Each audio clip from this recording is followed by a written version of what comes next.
When Dave Thomas launched Wendy's in 1969, critics told him America didn't need another fast food restaurant.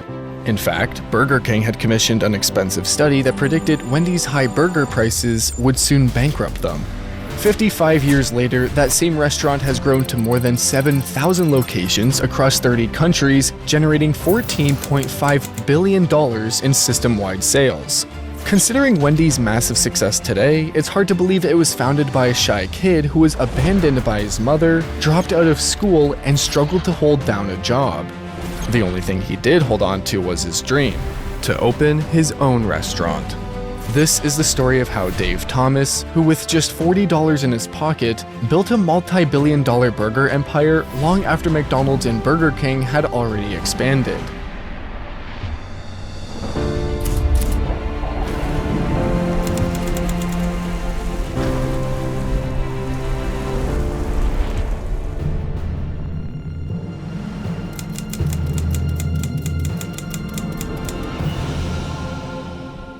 Dave Thomas was born on July 2, 1932 in Atlantic City, New Jersey.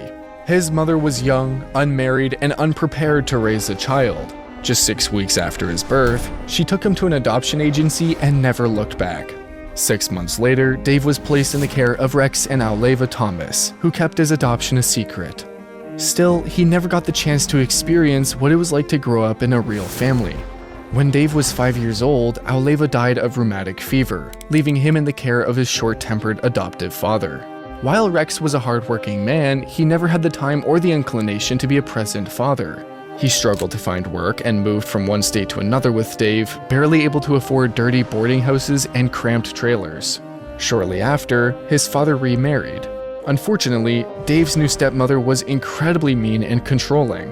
She constantly picked fights with him, and to make matters worse, his dad often took her side. This made Dave feel extremely lonely at home, causing him to become quieter and shyer throughout his childhood. A few years later, his father's marriage fell apart, forcing Dave to move once again.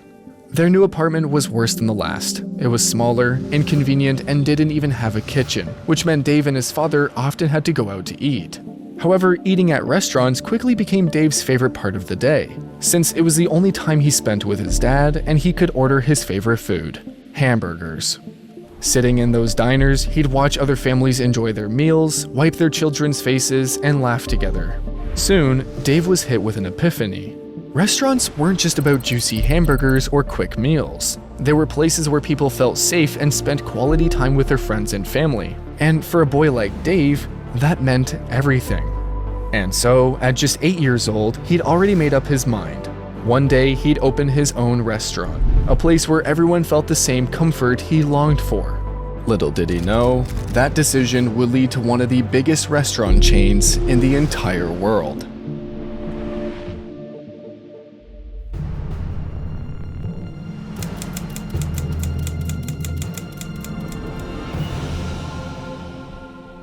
Since home was never a pleasant place to be, Dave decided to find work, starting at just 10 years old.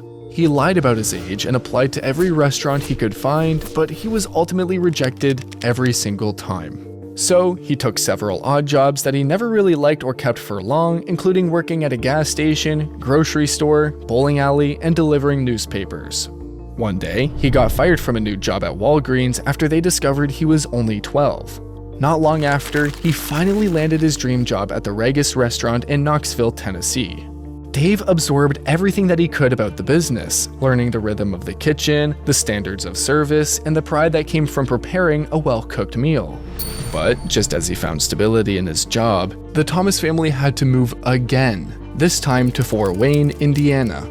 By then, Dave was 14 years old and had developed an incredible work ethic, so it was no surprise that he was quickly hired at the Hobby Ranch House, a popular restaurant in Fort Wayne.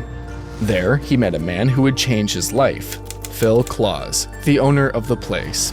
Even in a suit, he'd sweep the floors and wash the dishes without complaint. He was not only a hard worker, but kind and humble. Dave admired him instantly, and it motivated him to push even harder. And by the end of the school year, he was offered more hours, a raise, and, most importantly to Dave, a spot in the kitchen. For the first time in his life, Dave was proud of himself. Suddenly, his father announced that they were moving again. But this time, Dave had no intention of leaving. The hobby house had become more than just a job. It was his family now. With his father gone, 15-year-old Dave was now living alone with no family or friends. He worked 50 hours per week at the hobby house, squeezing his schoolwork in at night. But by the end of 10th grade, he'd had enough. The classroom didn't feel relevant anymore. Everything he wanted to learn was happening in the kitchen, so he dropped out. But suddenly, in 1950, the Korean War broke out, and Dave, knowing the draft was coming, decided to enlist early. Curious to learn how the military operated its version of a restaurant, he volunteered to work in the mess hall. His boldness caught the attention of his superior, who promoted him to staff sergeant at just 18 years old. Stationed in Frankfurt, Germany, Dave worked long hours cooking for thousands of soldiers with little to no breaks, gaining invaluable skills in feeding large numbers of people. By the time of his discharge and return to the hobby ranch house in 1953, he wasn't just a line cook anymore. He'd become a leader and a problem solver. Over the years, he worked his way up to being manager and soon married a young waitress from the restaurant, Lorraine Buskirk. By 1956, the couple already had 2 children, Pam and Kenny. But with a growing family, Dave needed more than his salary of $75 a week. Unfortunately, the hobby house wasn't making enough money. Phil and Dave experimented with new menu items, like adding barbecue, but they still couldn't find the winning formula. Then, one night, in a hotel lobby, Phil introduced Dave to a man who could change everything. That man was the founder of KFC, Colonel Harlan Sanders.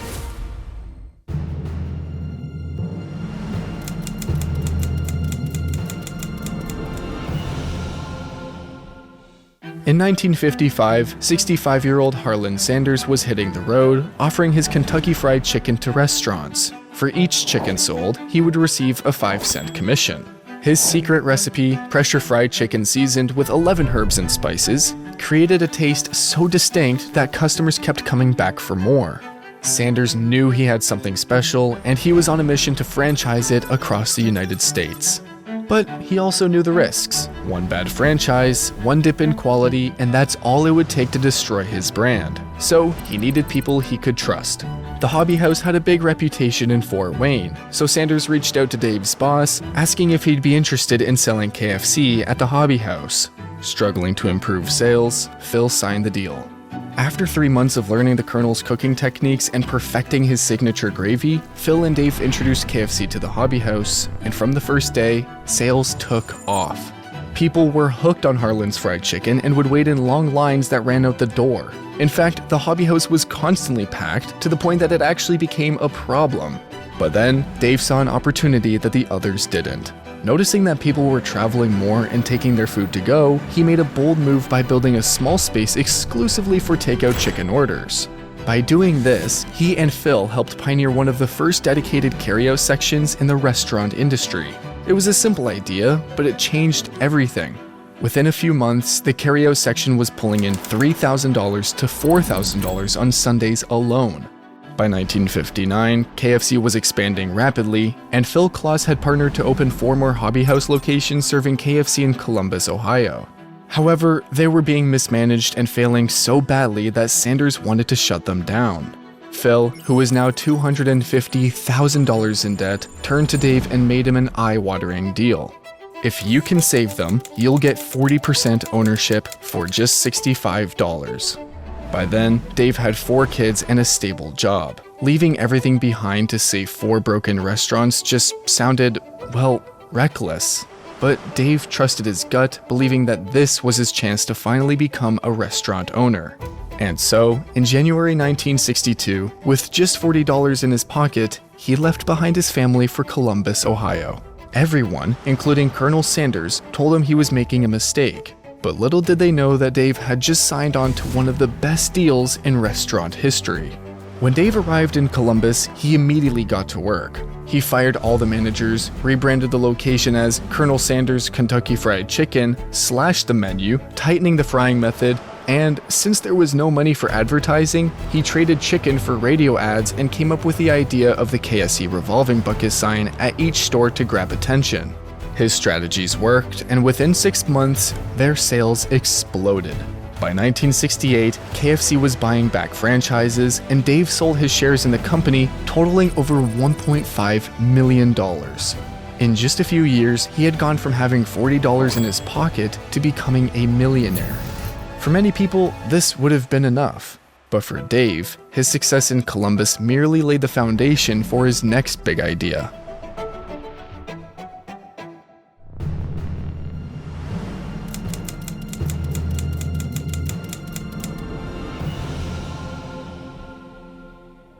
At age 35, Dave Thomas had achieved what most people could only dream of, becoming a self-made millionaire. But after selling off his KFC franchises, he hit an unexpected wall. He became extremely bored. Fearing he might one day struggle again, he accepted a generous job managing a seafood franchise called Arthur Treacher's Fish and Chips, earning $20,000 a year. Still, Dave wasn't satisfied. He had spent years rescuing failing restaurants, making risky deals, and beating the odds. And now, he was just managing a franchise he had little interest in. His only real excitement came during conversations with his close friend, Len Imke, owner of a Buick dealership in Columbus, Ohio. Dave would light up as he shared his dream of opening his own burger restaurant one day, describing how his hamburgers would be prepared. Fresh, simple, and made with care, just like the old days.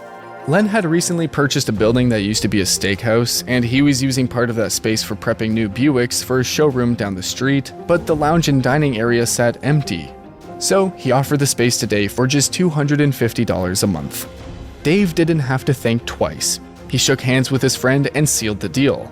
On his way home, he eagerly began thinking about a name for his new restaurant. He wanted it to be a family business, something personal, so he thought about his children, especially his 8-year-old daughter, Melinda Lou. Her siblings had struggled to pronounce her name as a child, so they simply called her Wenda. Dave pictured her red hair, freckled cheeks, and warm smile and immediately knew she was the perfect face for a family-friendly restaurant. He only tweaked her nickname from Wenda to Wendy, and with that, Wendy's Old-Fashioned Hamburgers was born. Dave had learned from Colonel Sanders that presentation mattered. While chains like McDonald's leaned into sleek, modern designs, Dave wanted Wendy's to resemble the warm, pre-World War II diner atmosphere that he missed from his childhood. So he transformed the dining room, swapping out tile floors for carpeting, replacing fluorescent lights with Tiffany-style lamps, and adding bentwood chairs and vintage poster ads to give the space nostalgic charm. As for the food, Dave focused on quality, fresh ingredients, and 100% pure beef. No gimmicks, no frozen patties, just customizable burgers made to order. His hamburger patties would also be square, deliberately hanging over the edges of the buns to show how big they were.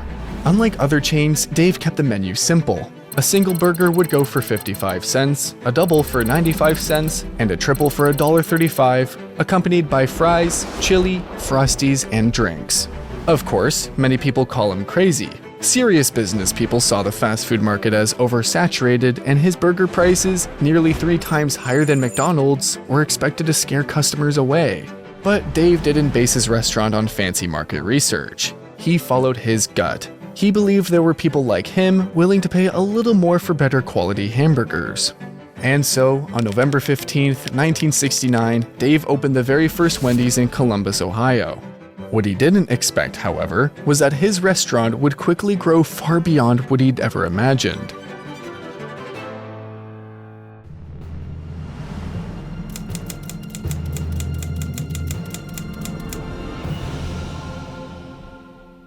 When Dave founded Wendy's, he wasn't dreaming of a burger empire. He simply wanted to build one successful restaurant, enough to pay for his kids' education and put food on the table. But when opening day arrived, he was shocked to see a long line of people stretched outside the door. Locals had gathered to see what this new burger joint was all about. Even the city dignitaries and the mayor showed up.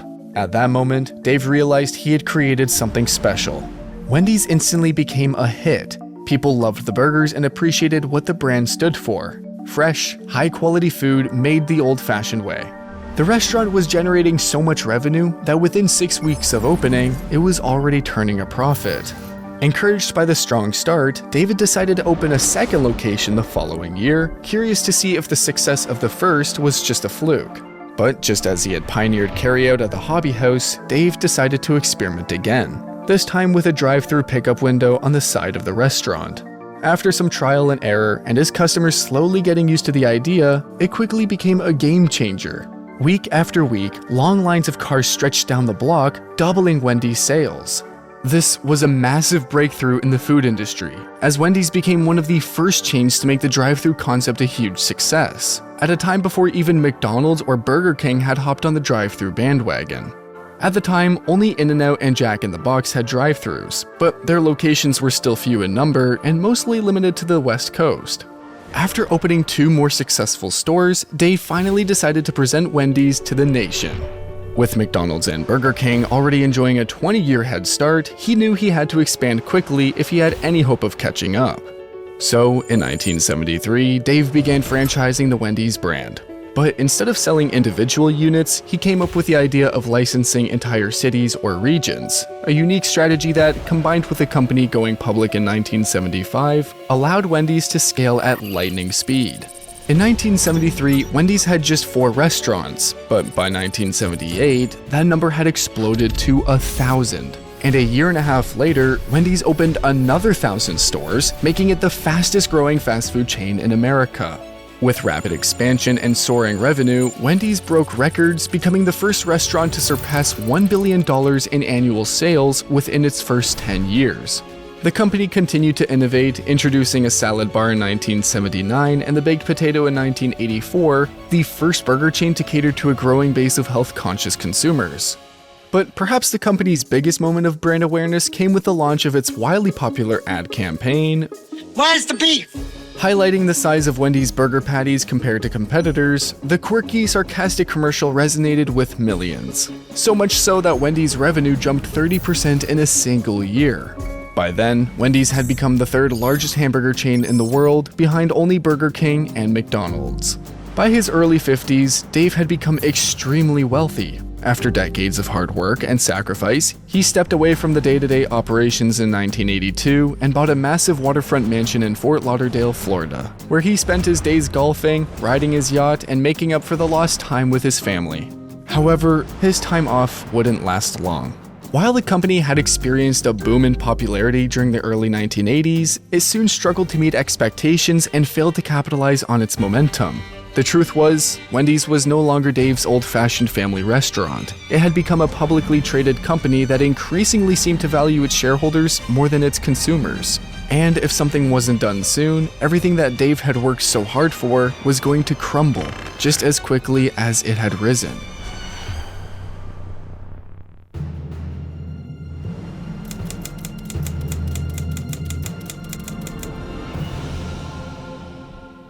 After Dave stepped down from the company in 1982, Wendy's new leadership failed to keep the brand on the right path. Quality control had suffered from the rapid expansion, and a shift in branding and franchising strategy, combined with a failed attempt to launch a breakfast service, led to declining sales, store closures, and a dip in franchise growth.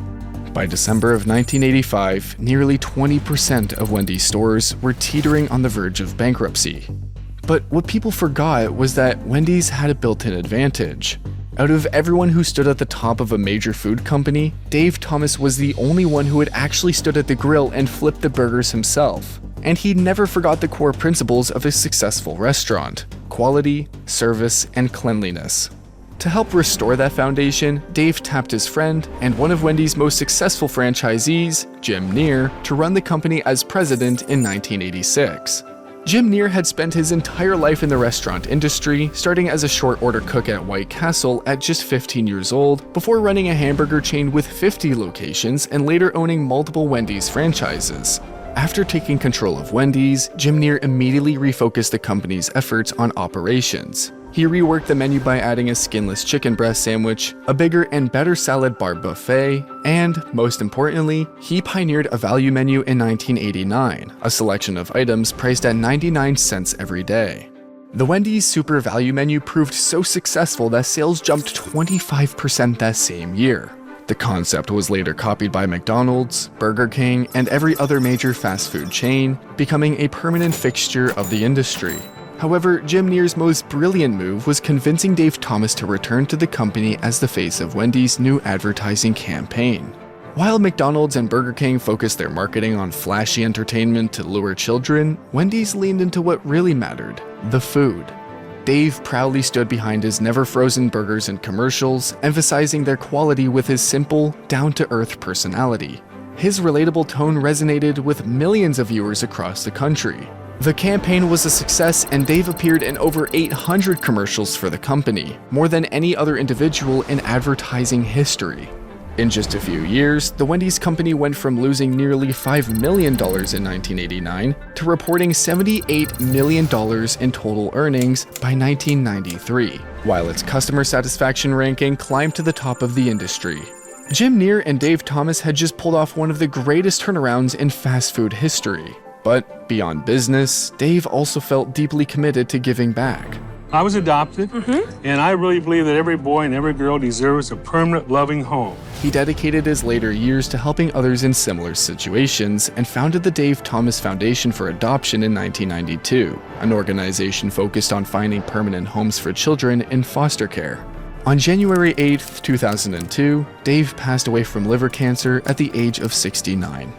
After his death, Wendy's continued to grow and expand around the globe. Today, the company remains the third largest hamburger chain in the world, operating more than 7,000 locations in over 30 countries and generating over $14.5 billion in system-wide sales. And it all started with a shy, adopted kid whose only dream was to, one day, open his own restaurant. Thank you all for watching. Hope you enjoyed the video. Until then, I'll see you in the next one.